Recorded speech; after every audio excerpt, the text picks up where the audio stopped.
Je voudrais juste quand même, avant de commencer, rendre un hommage à un grand ami dans mon cœur, Pierre Pradorvan. Dès que je prononce son nom, il y a une émotion qui monte, parce que si j'ai découvert les Journées du Pardon et Olivier, c'est grâce à Pierre qui a lu mon livre, donc Apprivoiser le pardon. Je vous le montre. Voilà, c'est ça. Et qui a été très touché. C'est un témoignage. Hein, c'est pas comment arriver à pardonner. D'ailleurs, je vais même vous dire, c'est qu'il n'y a aucun endroit où j'explique comment pardonner. C'est tout le paradoxe du titre de ce livre. Mais en tout cas, Pierre, on se connaissait parce que je fais partie du comité de soutien Roger McGovern, pour les personnes qui connaissent, hein, ce noir américain qui est enfermé depuis plus de 40 ans dans une prison du Texas, et au début, pendant plus de 28 ans, dans les couloirs de la mort. Et il y a une personne qui sait merveilleusement bien parler du pardon et de la non-haine, ben c'est justement Roger, parce que quand on est enfermé à 23 ans pour un meurtre qu'on n'a pas commis, puis qu'on vit des sévices énormes dans ce genre de prison, je voudrais que vous lisiez son livre, qui a été écrit avec Pierre, eh bien, on comprend encore mieux ce que c'est que le sens du pardon, et surtout que c'est un choix. C'est-à-dire qu'il y a un moment donné, c'est le choix de vivre autrement que dans la haine, autrement que dans les rancœurs. Parce que ce que j'ai pu constater, même en aliment dessert de pardon, c'est que des fois je pose la question, mais est-ce que tu choisis vraiment d'être heureux? Et des fois, il y a des personnes qui hésitent, elles disent, mais comment voulez-vous que je sois heureux avec ce que j'ai vécu? Et je dis, mais est-ce que tu choisis d'être heureux? Admettons que tu as une baguette magique et que, tout ce qui te fait mal disparaisse. Est-ce que tu choisis d'être heureux? Eh bien, j'ai eu des personnes qui m'ont dit non. Parce qu'en fait, il y a un attachement aussi à nos blessures. Il y a un attachement aux rancœurs. Ça nous donne aussi une existence, une identité. Je suis la personne qui, voilà. Et donc, finalement, tant qu'on est attaché à ça, eh bien, on est tiré en arrière. C'est difficile d'aller vers l'ouverture du cœur, vers l'amour, vers la résilience, etc. Voilà. Et donc Pierre, j'espère avoir le temps de pouvoir lire son merveilleux art de bénir, parce que pour moi c'est vraiment le complément incroyable du pardon, et ce merveilleux pardon inversé que Olivier est venu nous apporter ici, vraiment. Et en fait, j'essaie de me remémorer, parce que c'est toujours intéressant quand le moment est venu pour moi de partager. Je me dis toujours, mais quelle légibilité j'ai, pourquoi, enfin, qu'est-ce que je vais leur apporter de plus, enfin, comment, et du coup, comment c'est arrivé, etc. Et il n'y a rien à faire. Depuis un certain temps, je me dis, mais je n'ai jamais voulu pardonner. Ah oui, mais qu'est-ce que je fais là? Voilà. C'est comme ce titre, quoi. Je le dis maintenant de plus en plus souvent, ce titre, si on lit pas le livre, on peut être faussé par le titre, parce que il y a aucun endroit dans le livre où je parle du pardon, sauf à un moment très précis où mon cœur s'est ouvert et où tout mon corps a vibré de gratitude. Non pas par rapport au drame que j'ai vécu. Pour les personnes qui ne savent pas, donc mon mari a tué mes 2 enfants, nos 2 enfants, et s'est tué aussi en même temps. La maison a brûlé, etc. Et c'était il y a longtemps. Hein, voilà, j'en parle comme ça parce qu'il y a eu tout un chemin. Vous pensez bien. Et justement, il y a eu une ouverture du cœur incroyable, de gratitude par rapport à tout ce que ça m'avait enseigné, tout ce que ça m'avait obligé de traverser. Des fois, on peut dire c'est où tu meurs, où tu vis, quoi, en fait, en gros. Hein. D'ailleurs, ce livre s'appelait Le choix de vivre, parce que c'est le témoignage de Martin Gray au nom de tous les miens, pour les personnes qui sont un peu de cette génération, et qui a connu la déportation, l'extermination de toute sa famille, de sa 2e famille par le feu, enfin bref. C'est juste se dire qu'un témoignage, ça peut changer une vie. Pourquoi? Parce que ce témoignage, je me disais, mais c'est encore pire ce qu'a vécu. Et il ne parlait que de force de vie, que de puissance de vie, et de pouvoir continuer à vivre justement pour que certaines choses se transforment. Et ça me fait vraiment penser à Christiane Singer, qui avait rencontré un rabbin qui avait vécu la déportation, et qui avait dit: la seule chose que je demande, c'est que le jour où je quitte cette terre, il n'y ait plus aucune trace de ma souffrance. Et si nous étions là, justement, aujourd'hui réunis et toutes les autres fois, mais justement, tu as abordé le fait, enfin non, c'est Olivier qui l'a abordé, mais qu'on est dans un monde quand même en profonde mutation, où il y a des choses terribles qui se passent, mais des choses magnifiques aussi qui se passent, dont on parle moins, notamment eh bien tous ces êtres qui cherchent malgré l'horreur, malgré des choses terribles qu'on peut vivre. Et ici, je sais très bien que si je prenais chaque personne, mais chacune a vécu des choses très difficiles. Mais en même temps, est-ce que c'est pas pour ça aussi qu'on est ici? Voilà. Je fais pas l'apologie de la souffrance. Hein. Moi, je suis quelqu'un de hyper joyeux. J'aime la vie. J'aime pas envie de me torturer l'esprit, etc. Et peut-être que c'est justement parce que je l'ai vécu à son paroxysme que pour moi, c'est tellement précieux de regarder tout ce qui est beau et merveilleux dans cette vie. Et rien que de venir en voiture, on voit le paysage, on se disait hier, mais qu'est-ce que c'est beau, la nature. Il y a toujours des raisons, en fait, de se réjouir. Et il y a toujours des raisons de remercier. Et quelqu'un me disait l'autre jour, oui, mais tu comprends, là, je viens de perdre ma mère qui était le pilier de ma vie et tout. Et je dis, mais c'est tellement normal de perdre sa mère. Ah, bien sûr. Mais attendez, mais ici, on est tous... Enfin, le point commun, c'est qu'on est tous des endeuillés potentiels. Si on ne l'est pas encore, on va l'être. C'est normal, c'est la loi de cette vie. Dès qu'on est, dès qu'on s'incarne, on frôle la mort, la nôtre et puis celle des autres. Et ce n'est pas une injustice. Et bien sûr, ça peut paraître une injustice. Pourquoi je parle d'injustice? Parce que si on pense que nos misères sont des injustices, ben on va y résister à fond. Et puis on va être victime. Et là, quand vous êtes victime, ça y est, c'est fini. Attendez, on a le droit d'être victime un petit peu de temps en temps. Hein. Non, mais c'est vrai, je ne dis pas qu'il ne faut pas pleurer, qu'il ne faut pas dire mais quand même, pourquoi ça m'est arrivé. C'est notre vérité humaine dans l'instant. La question, c'est qu'est-ce que j'en fais de ça? Bon, est-ce qu'il y a autre chose que je pourrais créer, quoi? Est-ce qu'il y a autre chose que je pourrais imaginer? Et puis alors, surtout, quelqu'un m'a dit aussi, mais comment t'as fait? J'ai dit, j'ai rien fait. C'est fait par la grâce. Et ça, c'est quelque chose aussi que je dis depuis pas très longtemps, parce que je suis pas quelqu'un, je n'ai pas de religion particulière.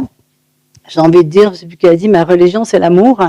Mais je dirais ça, oui. Partout où il y a de l'amour, je prends, voilà, ok. Quelles que soient les origines. Et quelque part, c'est ça aussi, c'est que il y a en nous, au plus profond de nous, cet appel, quoi, à l'amour, à la joie. C'est même pas un appel, parce que nous sommes la joie sur pattes. Quand on voit des enfants, regarde, mais qu'est-ce qu'ils nous montrent? Ah, bien sûr, sauf s'ils sont martyrisés. Mais un enfant, mais il nous montre ce qu'on doit être. Il va là où il a envie, il dit non quand il a envie de dire non. Alors on le gronde pour ça, c'est dommage, parce qu'après, il faut qu'on fasse des thérapies pour apprendre à dire non. Non, mais reconnaissez. Non, mais vraiment. Et c'est pas facile en plus. C'est pas facile le nombre de personnes que j'ai dit non. Bah oui, parce que tu as été tellement... Non, tu dis pas non, tu n'es pas en colère, tu pleures pas. Bon, voilà. Et donc, on est quand même beaucoup des refoulés, quoi. Et je me dis, mais finalement, et si nos épreuves les plus violentes soient-elles, étaient là aussi pour nous mettre tellement à terre que là, on peut plus contrôler. Alors là, on pleure, bon, on s'en fout. Hein. Les autres, ils peuvent bien dire ce qu'ils veulent. Hein. On est en colère, ne m'emmerde pas, hein, voilà. Et c'est comme si, par moment, on a besoin d'être acculé pour être vivant. Pour vraiment sentir, pas être dans le faux, vous voyez. Moi, je suis pas la pensée positive, c'est pas trop mon truc. Pourquoi? Je dis toujours, c'est mettre de la confiture sur une biscotte un peu pourrie. Bon.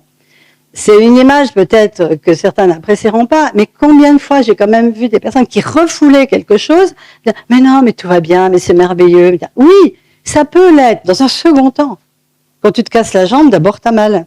Hein. Quand tu perds quelqu'un, d'abord tu pleures et puis tu es dans la souffrance.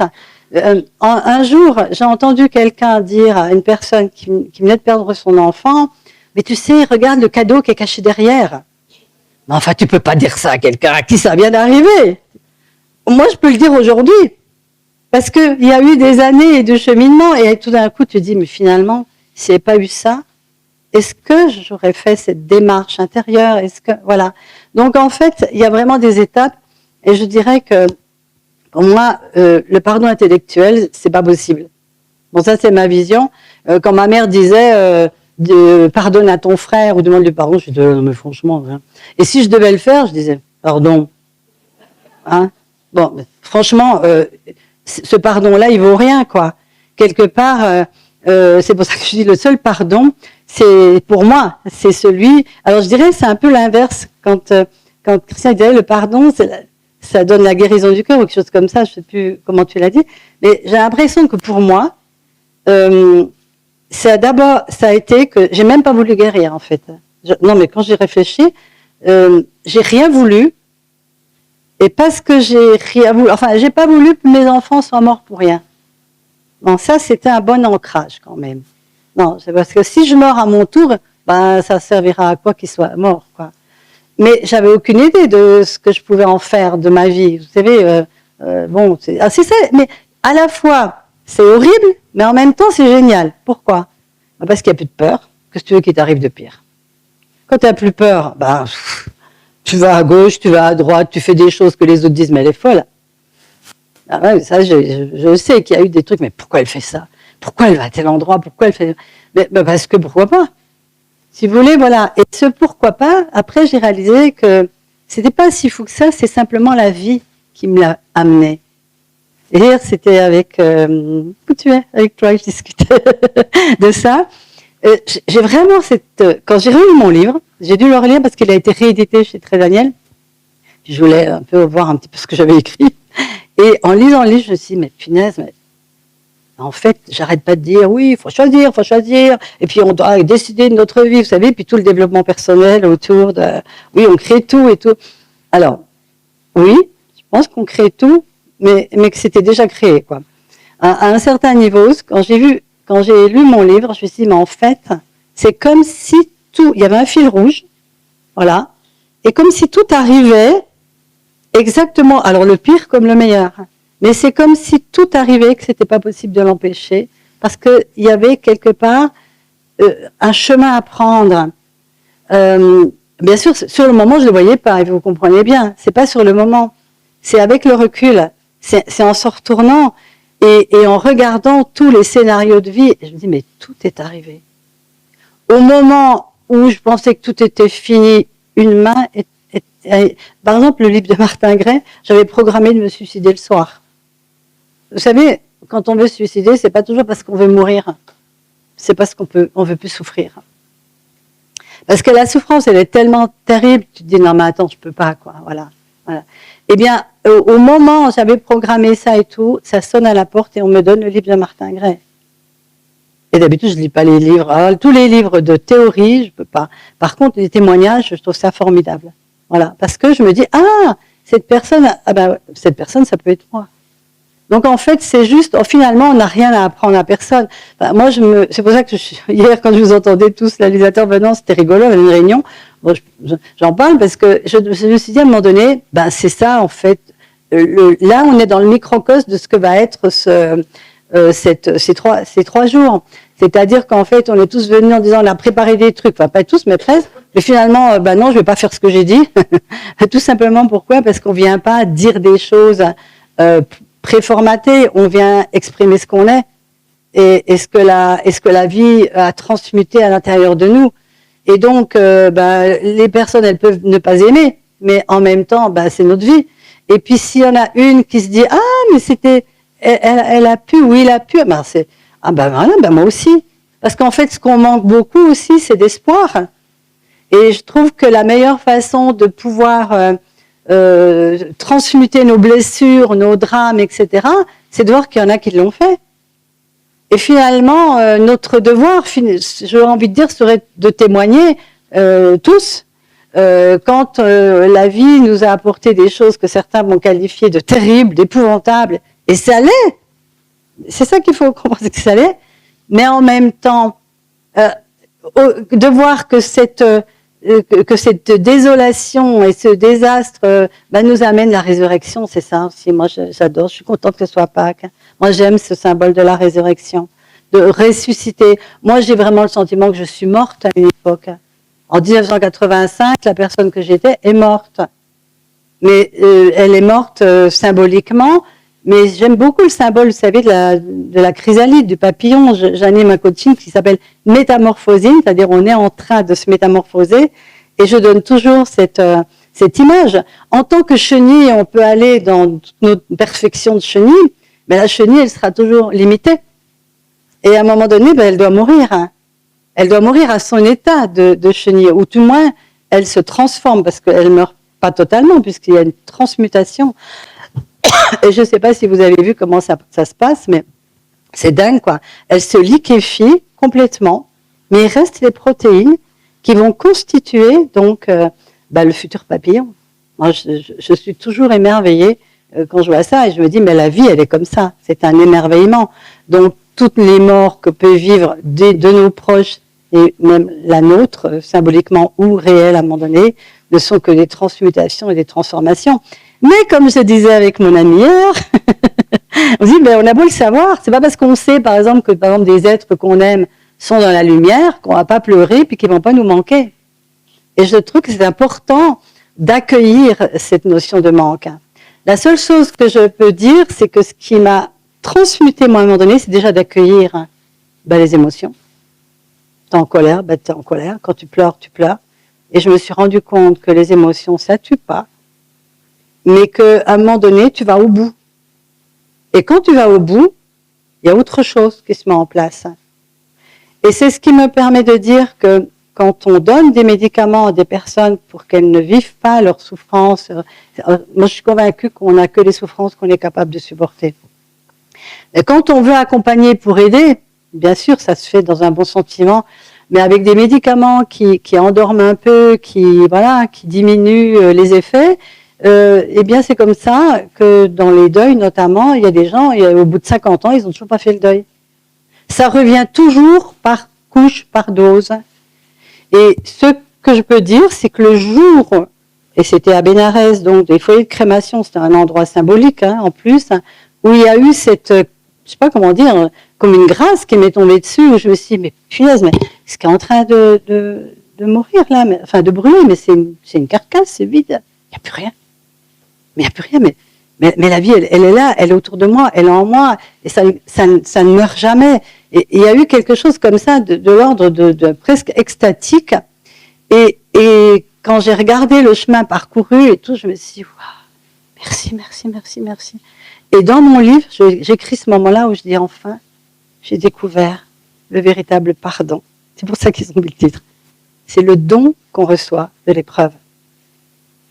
C'est-à-dire que si de nos épreuves, nous arrivons à y trouver un enseignement ou une transmutation, en fait, nous-mêmes, eh bien, quelque part, nous avons élevé un aspect de nous-mêmes. Il y a quelque chose qui a grandi, qui a mûri, qui s'est transmuté vraiment. Et il n'y a rien à faire, j'ai envie de dire, pour ouvrir le cœur à ce moment-là. Moi, mon cœur, il s'est ouvert totalement. Et qu'est-ce qui s'est mis en place? C'est une gratitude incroyable. Et pour moi, la gratitude, c'est l'amour dans toute son infinitude. C'est-à-dire, c'est de l'amour qui déborde. Regardez, quand on a de la gratitude, on est là, on a envie de prendre tout le monde dans ses bras.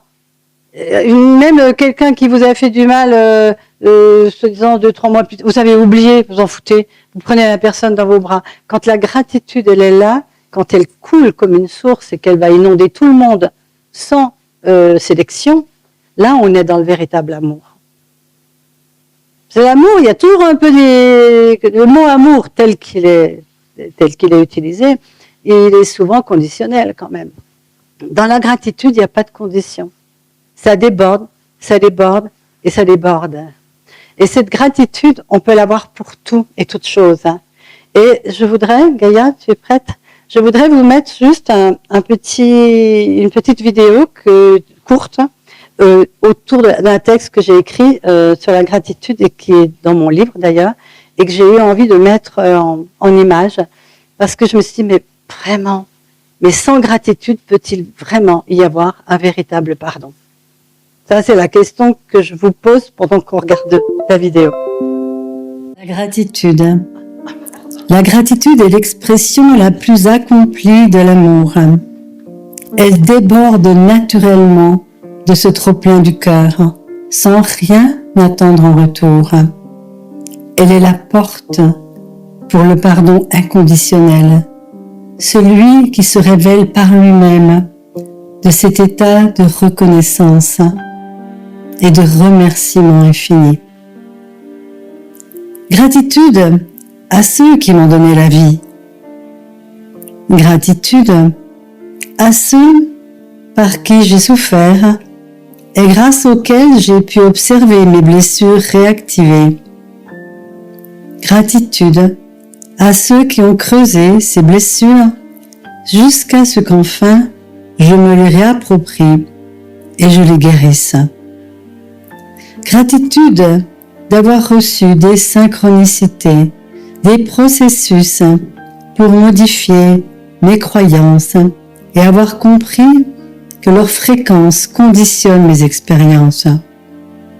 Gratitude de savoir que je suis créatrice de ce qui m'arrive, du meilleur comme du pire, consciemment, mais souvent inconsciemment. Gratitude d'avoir reçu des processus pour me libérer et libérer les autres. Gratitude d'avoir rencontré des êtres inspirants qui m'ont guidé sur ce chemin d'évolution, de révélation de qui je suis. Gratitude de respirer, gratitude de ressentir, gratitude d'être en bonne santé.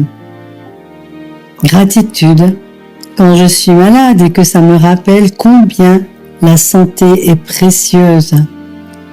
Gratitude quand un être cher s'en va et que je réalise que chaque jour peut être le dernier. Merci pour m'amener à vivre l'essentiel, grâce à ce manque, grâce à cette absence. Gratitude de vivre intensément comme si je devais mourir ce soir. Gratitude pour mes colères qui me font contacter ma puissance. Gratitude pour mes erreurs qui ne sont que des expériences et des opportunités de progresser. Gratitude pour mes enfants qui ouvrent grand mon cœur.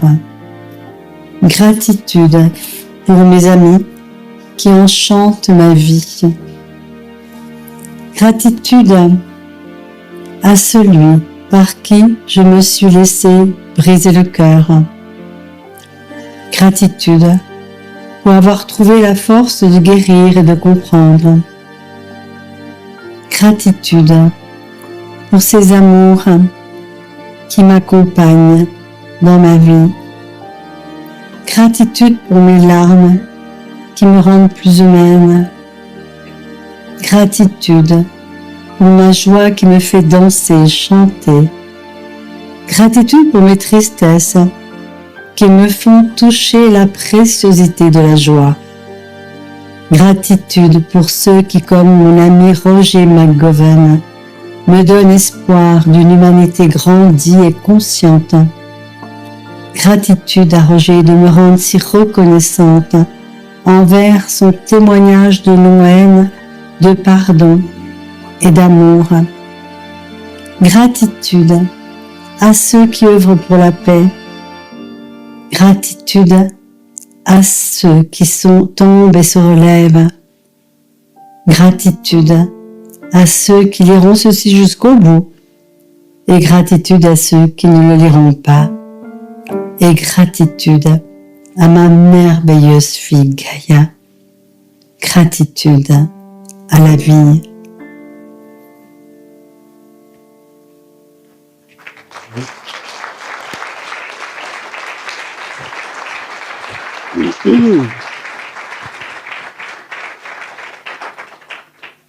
Je suis bien contente que ça ait marché. Quand Cette même. semaine, j'ai été bouleversé, accablé. Gratitude à lui aussi.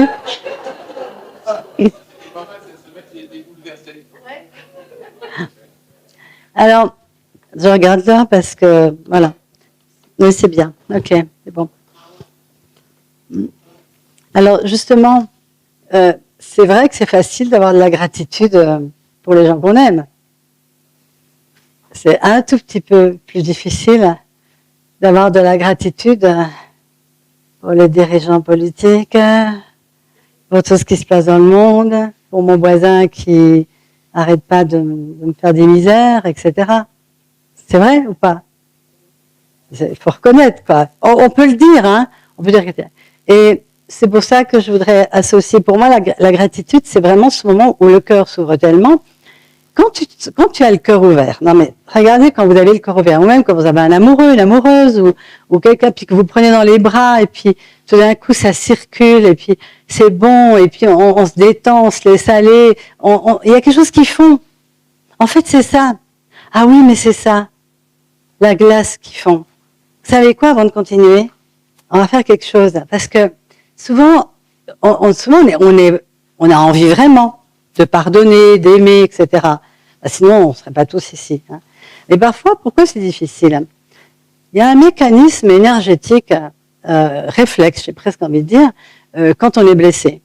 Si vous êtes blessé, quel que soit, si c'est une personne qui est blessée, ou même un grand chagrin d'amour, ou quelqu'un que vous aimez tant, qui s'en va, à un moment donné, il y a un effet anesthésiste naturel qui fait qu'il y a quelque chose qui se blinde.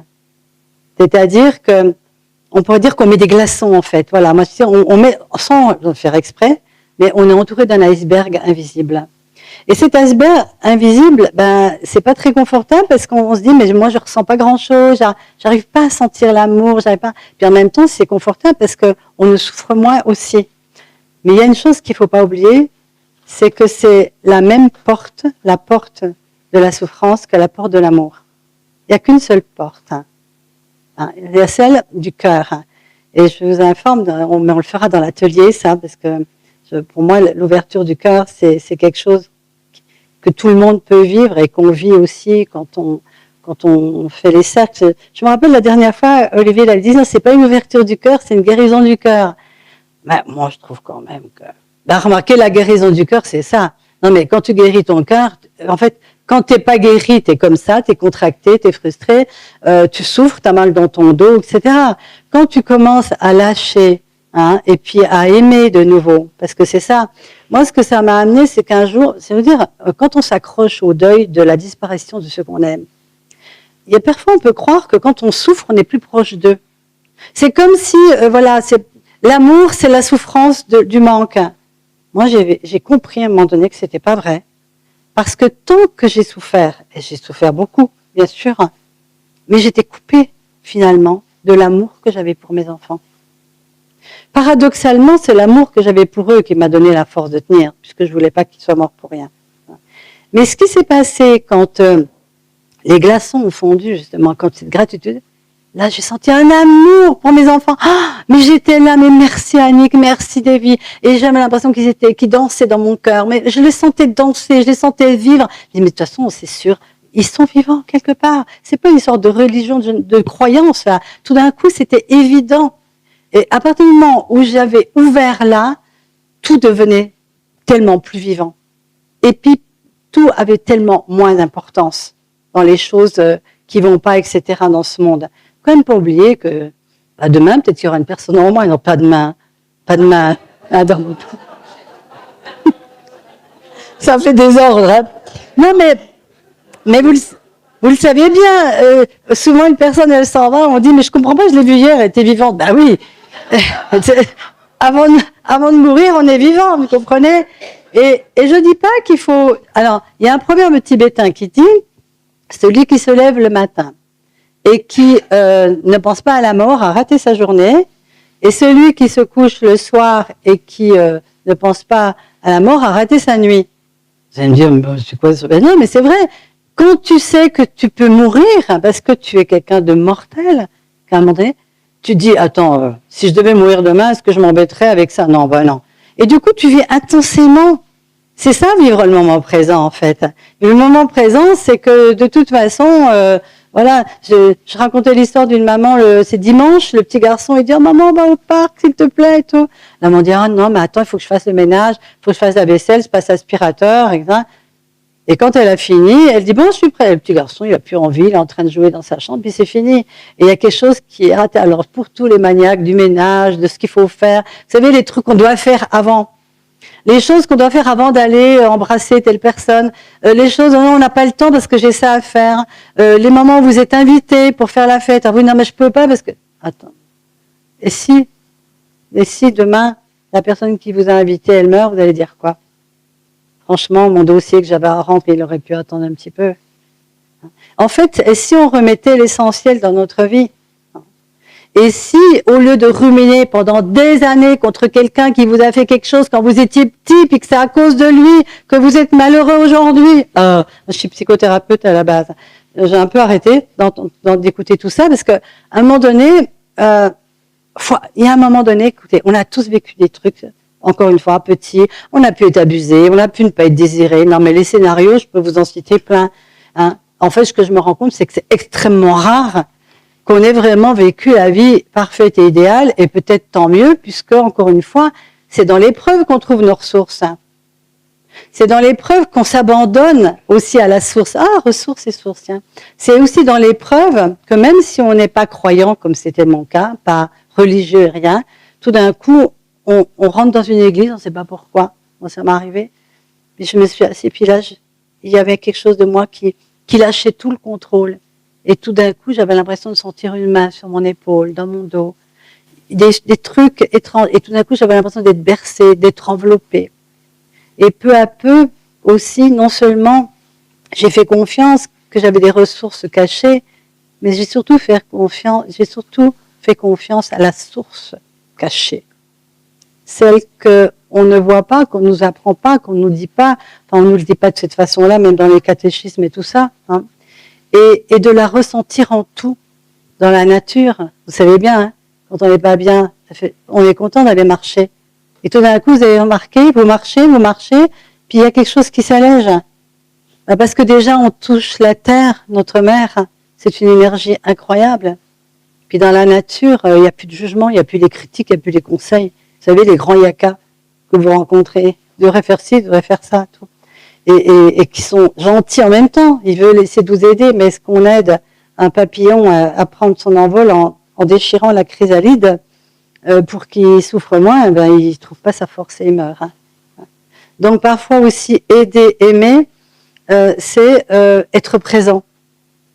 Sans forcément croire qu'on a des solutions à donner. Et ça, c'est le gros piège aussi, de toujours croire qu'on doit trouver la solution. En fait, quand une personne, elle va pas bien, et j'en ai rencontré peu dans ma vie, quand j'étais en plein dans mon deuil, la seule chose, je trouve, qu'on a besoin, c'est d'une épaule pour pleurer et de bras pour nous enlacer.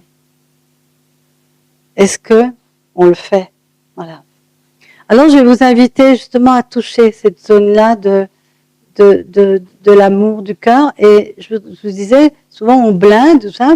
Et donc, si on blinde, on ne va pas recevoir. Vous pouvez peut-être même pas recevoir ce que je dis, à la limite.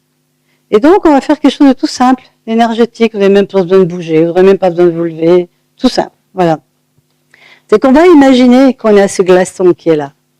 Hein, un gros iceberg. Et on va juste lever les bras, et nos bras, ils chauffent. Hein. C'est des bras chauffants. Et on va tout doucement descendre, et alors là, ça fond. Là, je sens que ça dégouline, déjà. Ça fond. Ah, ça fond. Voilà, tout doucement. Ouais, je laisse fondre. J'arrête les protections, j'arrête tout ça. Je laisse fondre, tout fondre. Je m'abandonne à plus grand que moi. J'arrête de contrôler ce que de toute façon je ne pourrai jamais contrôler. Super. Et vous prenez une grande respiration et vous essayez d'ouvrir les bras le plus possible sans mettre dans la tête de la... Voilà. Et sentez là, oui, je reçois. Je suis prêt et prête à tout recevoir. Parce que même ce que j'aime pas, je suis capable de le déposer à la source, justement. Et en descendant vos mains, vous allez les déposer sur votre cœur. Mettez vos mains sur votre cœur. Voilà. Gardez les yeux fermés, respirez dans votre cœur. Laissez. Sentez. Sentez la douceur et vous allez dire à votre cœur intérieurement, mon cœur, je t'aime. Pardon de ne te l'avoir jamais dit. Mon cœur, c'est grâce à toi que je suis vivant, vivante. Tu bats pour moi, tu es la vie. Et Dieu sait s'il y a eu des moments où j'ai eu envie que cette vie s'en aille. Mon cœur, t'as continué de me suivre, t'as continué de me soulever, de me porter. C'est toi qui, en te connectant à la source de tout ce qui est, m'as donné des intuitions, des inspirations. Et grâce à toi, j'ai pris le chemin qui était celui de la résurrection, de la guérison, de la transformation.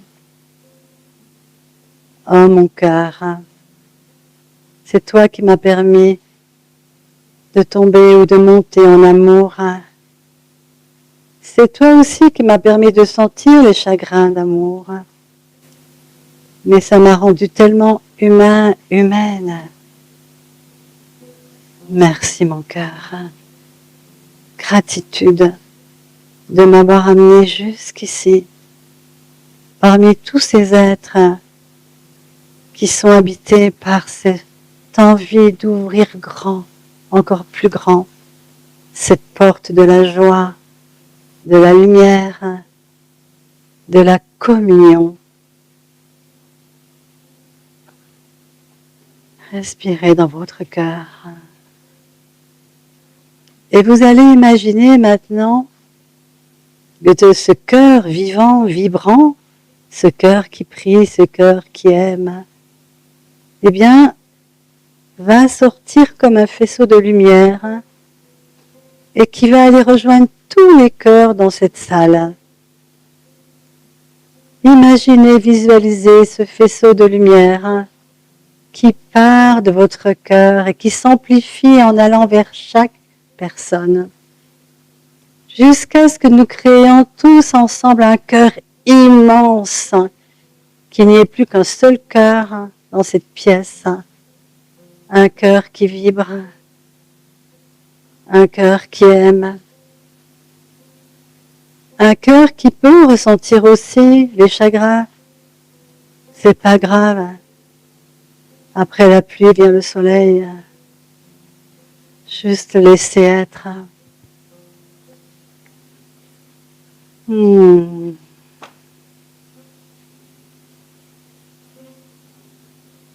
Sentez cette communion entre nous toutes et tous, à travers le cœur.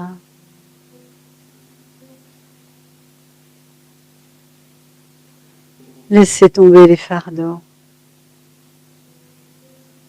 Laissez tomber les inquiétudes.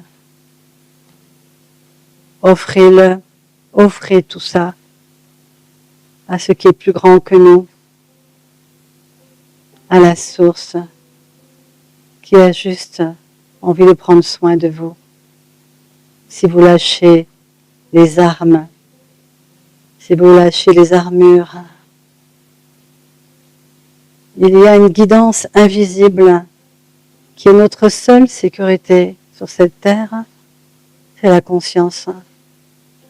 Elle nous inspire, elle nous amène des coïncidences, des hasards, ce que Jung nommait les synchronicités. Notre GPS invisible qui nous a amenés toutes et tous ici d'ailleurs.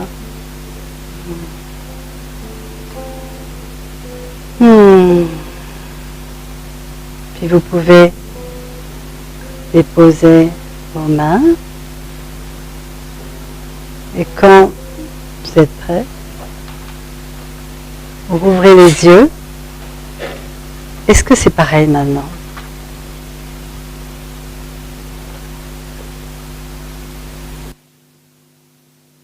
Est-ce que c'est pareil? Et pourtant, et vous voyez, c'est pas beaucoup. Ça a pris 5 minutes. Merci, hein, c'était beau cet accompagnement merveilleux. Je vais t'emmener partout avec moi maintenant. Et vous voyez, il y a quelque chose, c'est magique. En fait, ce qui vraiment nous soutient dans cette vie, c'est l'énergie, c'est l'invisible. En fait, c'est en m'abandonnant à quelque chose auquel je ne croyais pas, donc il n'y a pas besoin d'y croire. À un moment donné, il y a une partie de nous qui sait qui nous sommes vraiment. Nous ne sommes pas notre corps, nous ne sommes pas nos pensées, nous ne sommes pas nos émotions. Nous sommes tellement plus que ça. Et nous pouvons vraiment observer aussi notre vie. Observer le beau rôle qu'on s'est donné, finalement, c'est chouette. On s'en écrit des histoires, le scénario. Si on devait écrire un film sur nos histoires de vie, on aurait beaucoup de films passionnants. Mais il ne s'agit pas de le juger ni de s'en moquer et tout. Il s'agit même d'être admiratif de ce qu'on est capable de vivre et le courage qu'il faut aussi pour gérer une conscience, pour s'incarner, puis vivre parfois des choses vraiment difficiles. Alors, il y a deux choses que je voudrais... Ça va, je suis dans les temps. Il y a deux choses que je voudrais partager avec vous. C'est une histoire que j'ai eu l'impression qu'elle avait été écrite pour moi. Je sais que certaines la connaissent, mais c'est l'histoire de la petite âme de Donald Wish, vous savez, celui qui a écrit Conversation avec Dieu. Alors je vais le raconter à ma façon. Mais vous savez, vous vous souvenez peut-être plus, mais dans le royaume des âmes, là où vous étiez avant, c'est merveilleux. Franchement, la quiétude, le bien-être, enfin, l'extase quoi, en permanence. On se demande pourquoi on quitterait ça. Voilà. Mais il y a une petite âme, toute jeune, qui va voir Dieu, qui lui dit, écoute Dieu, bon, on est bien ici, c'est vrai, c'est super. Mais moi, j'aimerais bien aller sur Terre. Je lui dis, quoi? Aller sur Terre? Vous voyez déjà, la connotation, la Terre, c'est peut-être pas la planète la plus facile, quoi. Et puis, mais tu sais, là-bas, il y a de la dualité. Ah oui, mais je voudrais aller sur Terre. Et Dieu dit, mais pourquoi? Pourquoi? Eh bien, je voudrais expérimenter, pas savoir uniquement, mais expérimenter ce que c'est que d'être magnifique. Et Dieu dit, mais tout ce que je crée est magnifique. Il dit, mais moi, je veux vraiment l'expérimenter. Il dit, oui, mais tu veux l'expérimenter comment? Ah oui. Il a réfléchi, puis il dit, ah, je sais. Je voudrais venir expérimenter le pardon. Oh, ouais, c'est intéressant, oui, c'est pas mal, oui. Bon, bah écoute, pourquoi pas. Mais alors donc, il va falloir que tu trouves quelqu'un qui vienne avec toi et qui te fasse tellement mal que tu puisses expérimenter le pardon. Alors elle se retourne toute contente, Dieu, d'accord. Alors, qui est-ce qui va venir avec moi sur la planète Terre pour expérimenter le pardon? Curieusement, les âmes regardent partout ailleurs. Voilà. Alors, elle répète une deuxième fois. Qui est-ce qui veut venir avec moi sur Terre pour expérimenter le pardon? Et toujours rien. Alors là, elle est extrêmement triste, parce qu'elle voudrait tellement vivre ça. Et alors, tout d'un coup, elle entend une voix. Une belle voix, une voix limpide, lumineuse, vraiment qu'il a transmise. C'est derrière elle. Et là, qu'est-ce qu'elle voit? Elle entend une âme qui dit, moi, je vais venir sur Terre avec toi pour te faire expérimenter le pardon. Et la petite âme, donc elle se retourne. Ah, c'est l'âme la plus vieille, la plus lumineuse, la plus extraordinaire, qui n'a aucune raison de retourner sur Terre. Elle n'a plus besoin. Alors elle dit, non, pas toi. Non, pas toi. Non, toi, c'est pas possible. Non, pas toi. Et la vieille âme dit, si, je veux venir. Je veux que tu puisses expérimenter le pardon. Mais j'ai juste une chose à te demander.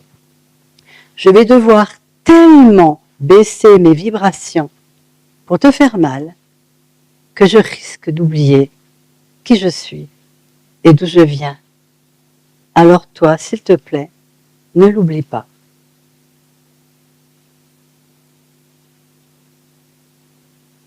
Alors, je ne dis pas que c'est une histoire vraie, mais c'est une histoire possible. Et c'est intéressant, avant d'avoir des conclusions sur tout ce qui se passe dans le monde aussi et dans nos vies, de se dire, oui, ça paraît terrible, ça paraît ma vie. Et si, peut-être, tout ça, pouvait nous amener, en tout cas moi c'est comme ça que je l'ai vécu, puisque pour moi ça s'est passé, que le drame que j'ai vécu m'a ouvert complètement à quelque chose de tellement plus grand, de tellement plus beau, de tellement lumineux, c'est-à-dire que j'ai retrouvé qui je suis dans mon aspect sacré. Je ne le connaissais pas, mon aspect divin. Vous voyez, au dehors de toute religion, encore une fois. Et si ce qui doit se passer en ce moment sur la planète, et que tous ces cercles de pardon, c'est pas arrivé par hasard, c'est pas arrivé à n'importe quelle période que Olivier nous a amené ces cercles. On sait très bien, ça fait un moment que la Terre est dans une mutation. Regardez, la plupart du temps, les véritables problèmes, c'est des problèmes de « tu m'as fait ci » ou « il s'est passé ça il y a 50 ans, tu m'as volé mes terres ». Bon, en fait, tout est axé sur des rancœurs, tout est axé sur voilà, une volonté d'être reconnu. Ah, la volonté d'être reconnu. Quand vous reconnaissez qui vous êtes en tant qu'âme, et que vous vous mettez à vous aimer, vous savez, quand vous mettez la main sur votre cœur aussi, de vous envoyer tout l'amour que vous attendez que quelqu'un d'autre éventuellement vous donne. Parce que la vraie problématique sur cette planète, à mon sens, c'est le besoin d'amour viscéral qui fait que les gens attendent de tout le monde et n'importe qui éventuellement une preuve d'amour, alors que la plupart des gens ne s'aiment pas déjà eux-mêmes, donc comment ils vont pouvoir vous aimer? Vous voyez, déjà, commencer. Et aussi une reconnaissance d'être quelqu'un de bien, c'est-à-dire d'être approuvé, voilà. Alors le grand secret, et pour moi ça c'est le travail que nous avons toutes et tous à faire ici. Si je ne l'avais pas fait, je ne serais pas ici. Si je n'avais pas un jour compris que tout ce que j'avais vécu, c'était aussi par manque d'amour, on ne doit pas accepter certaines choses. Vous voyez, aucune personne n'a le droit de vous parler mal. Elle le fera, éventuellement, mais vous n'êtes pas obligé de rester. C'est-à-dire que, ah oui, mais c'est ma grand-mère. Ben, ta grand-mère, si elle te parle mal chaque fois que tu vas la voir, tu ne vas plus. Ça, c'est ta responsabilité. Ça ne veut pas dire que tu ne dois pas l'aimer. Mais toi, tu dois d'abord t'occuper de toi. Rappelez-vous dans les avions, quand il n'y a plus d'oxygène, on dit aux mamans, d'abord vous. Parce que si vous êtes morte, vous ne pourrez pas aider votre fils. Quoi. Et il y a un terme que j'emploie maintenant. Je parle de l'égoïsme sacré. Cet égoïsme sacré, ça veut dire que vous n'avez pas à tolérer ou à accepter des choses parce que l'autre, vous ne voulez pas lui faire de peine ou je ne sais quoi, j'en sais rien. La véritable clé, c'est, oui, ça ne veut pas dire que vous en foutez des autres, hein, c'est pas ça. Mais quand vous commencez à vous mettre à la première place, c'est-à-dire que vous commencez à cesser d'être mendiant oui, tu m'as pas parlé bien aujourd'hui, tu m'as pas dit suffisamment que tu m'aimais, tu m'as pas dit combien je suis belle, intelligente, etc. C'est pareil pour les hommes, hein, bon, voilà. Eh bien, en fait, on est des mendiants quand on fait ça. On se réduit et puis on n'y arrivera jamais parce que c'est insatiable. Hein. Alors que si vous commencez à vous mettre dans le miroir, à mettre vos mains sur votre cœur comme vous l'avez fait, puis dire oh, merci mon cœur, et puis vous vous regardez dans le miroir, oh merci d'être là. Vous allez me dire, mais franchement, eh ben ça marche. Parce que oui, c'est vous, ne faites pas la différence si c'est vous qui dites je t'aime à vous-même ou si c'est quelqu'un d'autre. C'est-à-dire qu'au bout d'un moment, vous vous habituez à recevoir cet amour de vous-même et vous allez être surpris. Il y a plein de gens qui vont commencer à vous le dire. Parce que énergétiquement, vibratoirement, les autres nous font ce qu'on se fait à soi. Si on se torture, si on se juge, hein, les jugements, si on se fait du mal, si on trouve qu'on n'a pas été comme ci ou comme ça, les gens, c'est la première chose qu'ils vont vous dire. Vous avez un bouton là, personne ne le voit, mais vous le voyez. Et puis, personne ne le voit. Puis tu rentres, oh, t'as un bouton là. En fait, quelque part, c'est de l'énergie, l'attention. Là où vous mettez de l'attention, hein, il y a quelque chose qui est en train de se créer. Donc si en plus vous commencez à vous remercier, la gratitude, pour tout ce que vous avez fait, pour tout le chemin que vous avez fait, parce que évidemment, quand je dis qu'il n'y a pas d'erreur, je pense sincèrement, il n'y a aucune erreur. Attendez, est-ce qu'on est venu sur la planète Terre avec une carte routière, avec, voilà, là il faut faire ça, là il faut faire... Bon, non. Vous vous rendez compte, le courage, on est catapulté, on a oublié pourquoi on est venu, hein, d'où on vient, qui nous sommes, hein, et en fait, nous allons devoir tout retrouver par nous-mêmes et nous souvenir. Alors, Mais je trouve qu'on a parlé beaucoup hier soir de choses. En fait, nous, on a fait la conférence hier soir. Je trouve. Voilà. Non, parce que je ne sais même plus ce que j'allais dire d'ailleurs. Pourquoi je parle de ça? Zut.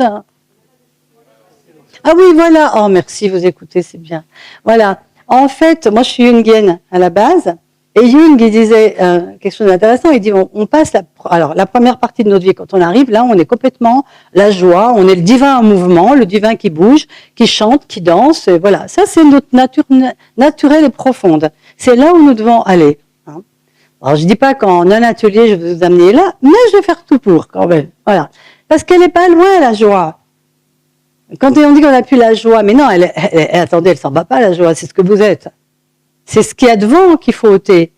C'est retirer les « j'aurais pas dû faire ça, je suis nul, c'est pas bien, il est méchant ». Tout ça, si vous êtes prêt à faire tomber tout ce que vous croyez sur ce qui vous est arrivé et que c'était pas bien, et vous faites tomber tout ça, vous en foutez, voilà, il y a quelque chose qui va monter, c'est une joie naturelle qui ne dépend de rien. Et ça, c'est magnifique. Ce moment où la joie, elle nous habite, c'est vrai qu'il va continuer à y avoir des gens, j'ai envie de dire un mot, des connards. Ouais, il y en aura. Mais peut-être qu'on est aussi la connasse de quelqu'un, nous, hein. Vous voyez ce que je veux dire? Non, mais c'est vrai, c'est pas pour autant. Mais ça va plus nous atteindre. Et c'est ça, en fait. Si nous ne sommes plus atteints, même par rapport au drame qui se passe sur la planète, et que nous nous disons, ok, oulala, bon, dis donc, ok, eh ben, je vais mettre de la lumière. Moi, je vais mettre. Un jour, quelqu'un m'a dit, mais Mina, comment tu peux être heureuse quand il y a tant de gens qui souffrent? Ben, je dis, c'est pour ça que je suis heureuse, justement. Parce que plus je vais être heureuse, plus ça va être contagieux, puisque la souffrance, elle est contagieuse, ben, le bonheur aussi, il est contagieux. Alors évidemment, on se fait un peu plus juger que quand on est là, oh, je suis malheureux, ma pauvre. C'est vrai. On est dans un monde où on baigne dans le triangle victime-bourreau-sauveur. Donc, évidemment, quand vous sortez du triangle puis vous dites « Ah non, moi je choisis d'être heureuse », malgré tout. Et c'est ce qui se passe dans les cercles. Quand on dit « Je te… » Écoutez, non mais c'est vrai, ce cercle. Non, franchement, Olivier, s'il n'existait pas, il faudrait l'inventer. Enfin bon, il y a eu Don Miguel Ruiz, d'accord, mais enfin, Olivier, voilà. Eh bien, le pape, comme tu as dit hier, oui, il est là-bas au fond. Je ne sais pas s'il serait content, Olivier, qu'on dise qu'il est le pape du pardon. Pas sûr. Mais en même temps, c'est vrai quand même. Ben voilà, il faut assumer. Hein. Il a dit. Mais quelque part, regardez, le pardon inversé. Quand même, moi, c'est ça qui m'a tout de suite fait « Ah ouais !» T'es en face de quelqu'un qui, éventuellement, a pu t'abuser et tout, puis t'es là, tu lui dis « Je te demande pardon ». Les gens, ils disent, elle est folle celle-là. Non, mais ça veut dire quoi? Je te demande pardon. C'est mon interprétation, hein, je l'assume. Mais je te demande pardon d'utiliser ce qui s'est passé il y a 50 ans pour justifier aujourd'hui que je ne choisis pas d'être heureux ou heureuse. Mais vous vous rendez compte que c'est puissant? Non, mais c'est extraordinaire. C'est vraiment, je ne suis plus victime. Aujourd'hui, je ne nie pas qu'il m'est arrivé des choses horribles et puis je souhaite à personne que ça arrive et c'est pas juste. Et la personne, eh ben, qu'elle paye ce qu'elle a à payer si elle est venue vivre ça elle aussi et tout. Mais moi, je veux plus être victime de ça. Et qui d'autre peut le faire que nous? C'est pas l'autre qui va pouvoir le faire. Hein. Vous comprenez? Quand on haït quelqu'un, en fait, c'est du poison qu'on s'inocule à soi-même. L'autre personne. Vous voyez, votre haine, elle ne saura peut-être même pas que vous la haïssez. Et c'est pour ça que quand on est aussi dans la tristesse tout le temps, dans le chagrin, et qu'on entretient ce chagrin, je ne pourrai jamais oublier, etc., quelque part, on s'empêche la possibilité d'être heureux malgré tout, malgré la perte.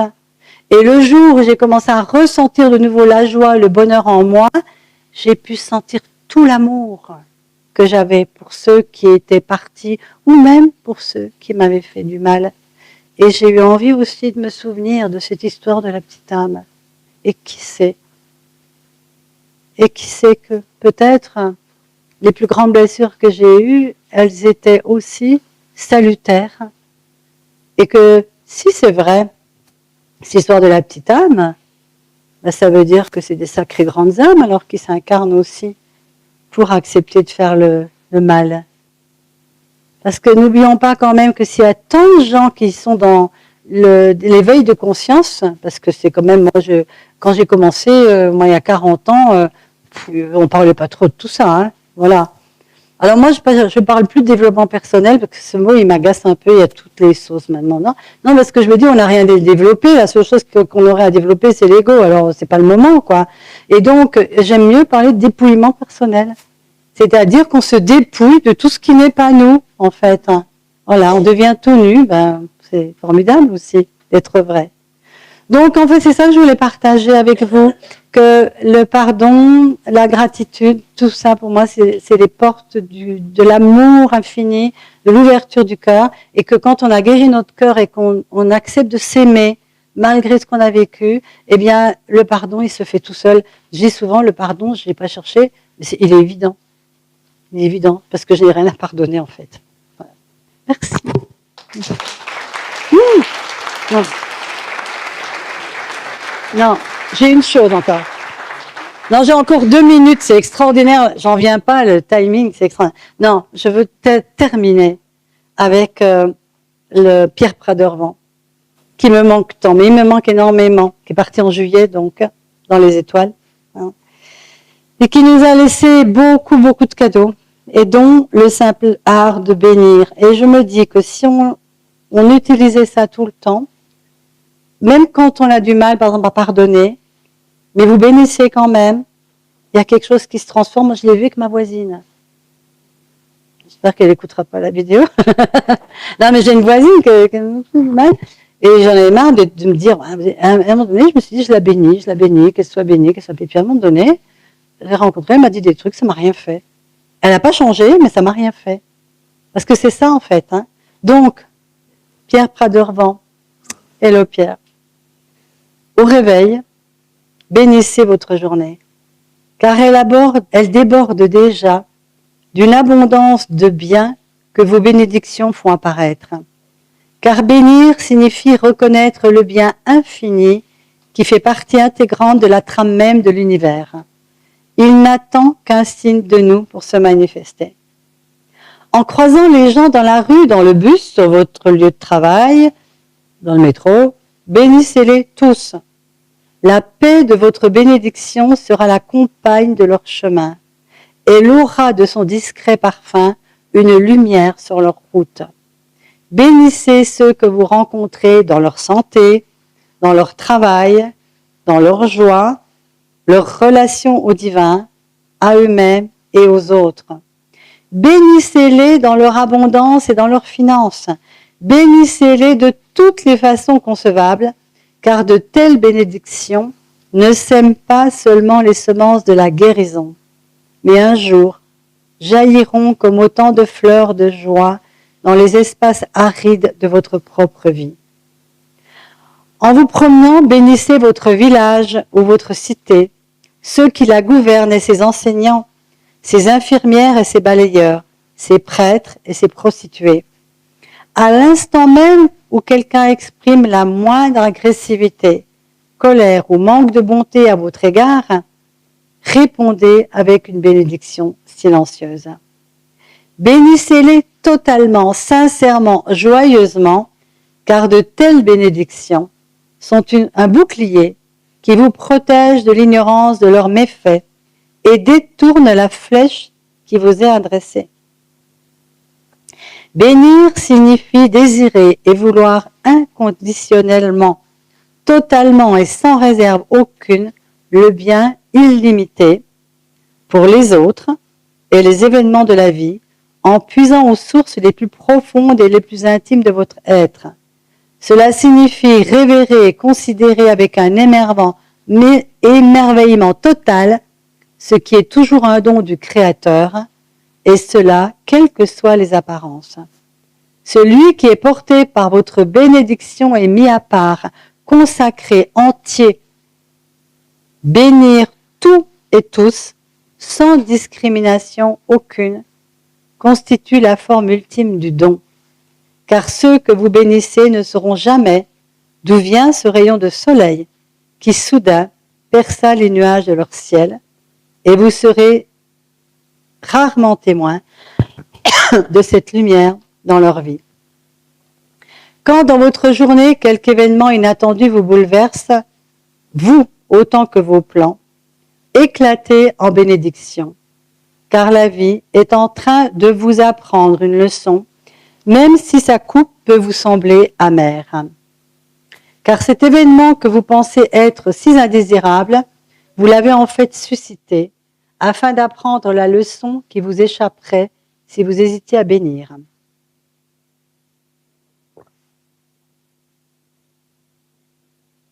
Les épreuves sont des bénédictions cachées et des cohortes d'anges suivent leurs traces. Bénir signifie reconnaître une beauté omniprésente cachée aux yeux matériels.